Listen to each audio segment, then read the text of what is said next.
you. I want to see you on Christmas. I want to see you in the evening.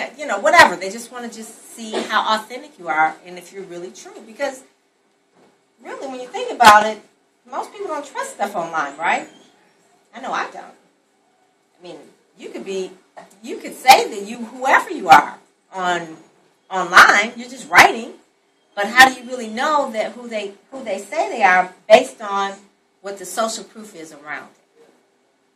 Anybody do any online dating stuff?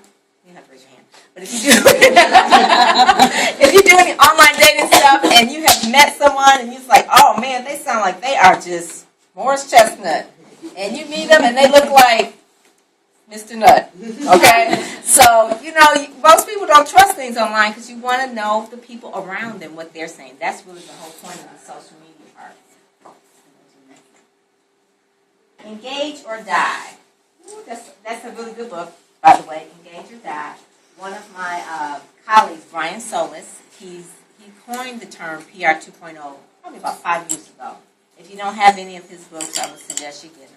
They're really good. Engage or Die, meaning that it's okay to be on Twitter. Now, 14,000 people I have on Twitter. It's like, okay. I mean, I would not even be here if I was trying to talk to all 14,000 of those people, right? So I can't engage with all of them, but you want to just know when you go on social media, who are you trying to connect with and what is your niche? Oh, okay. Okay, that's fine. You ran out of juice? Yeah, I figured. Yeah, this was, I think it's done in 2 minutes. Okay, well you can cut it off. That's fine. I can trim it and all that kind of stuff. But the main thing is engage and die by making sure that when you are on social media that you're connecting and making relationships. The whole part about what we hear as communicators and publicists and journalists is we hear the word media. Bless you. We hear media, but it's really the first part is social. So it's about developing the relationships. All of my clients have come through online interaction.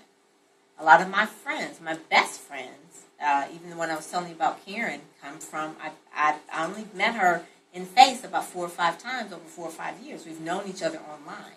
So it's about really being social online. Publicize your message using today's technology. Expand your brand via social media. And the top 10 social media sites to join and blogs to follow.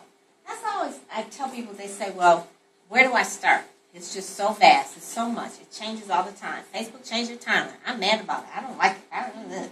I don't like Tumblr. I don't like this. Now there's Pinterest, And it's going to change. And it's going to change faster and faster and faster. Those that resist it will be left out, because it's changing faster. So find some top 10 media sites to really join or blogs to follow. A blog, there's 3 blogs that I'll probably give you that I know you should follow. One is Mashable. Anybody heard of Mashable? Mashable, that guy's getting paid. Isn't he that Pete Cashmore or whatever? He's getting a lot of cash. Pete Cashmore.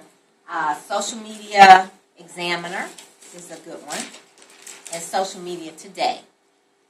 And that one is, as far as a PR person, there's so many more, but Social Media Today and Social Media Examiner and Mashable, they're more like your curator of everything.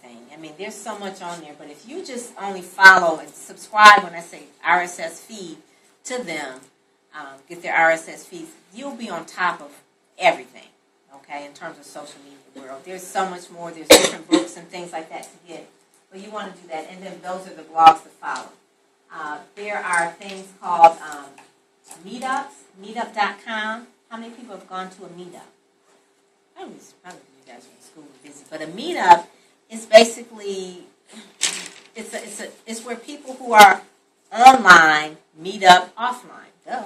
Anyway, this is a huge site. So a meetup could be I have a meetup of technologies or people who like mobile marketing, or a meetup of people that went to Wayne State and now they're in PR. I mean, there's a meetup of left-handed people. There's meetups for everything. But once you have an account in Meetup, it's integrated through your Facebook and your Twitter.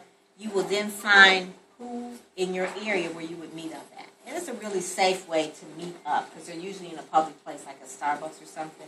And the meetings are typically always free. So meetup.com is a great way if you want to even just go and say, I want to find out more about mobile marketing. So you go to Meetup, type in mobile marketing, type in maybe Detroit and see how many meetup groups there are in Detroit that are meeting on mobile marketing. There's a meetup I used to go to called Social Media Michigan. It meets at in Eastern in Livonia. And I used to go to that one. And basically it's people that say, hey, I saw you, I follow you on Twitter. I mean, it's just really weird, people that think they know you and you've never met them before, and it's like they're talking to you because they follow you, or you follow them, or so how's your mother, or, it's like, but that's what the meetups are for. That's what the meetups are for. So that's really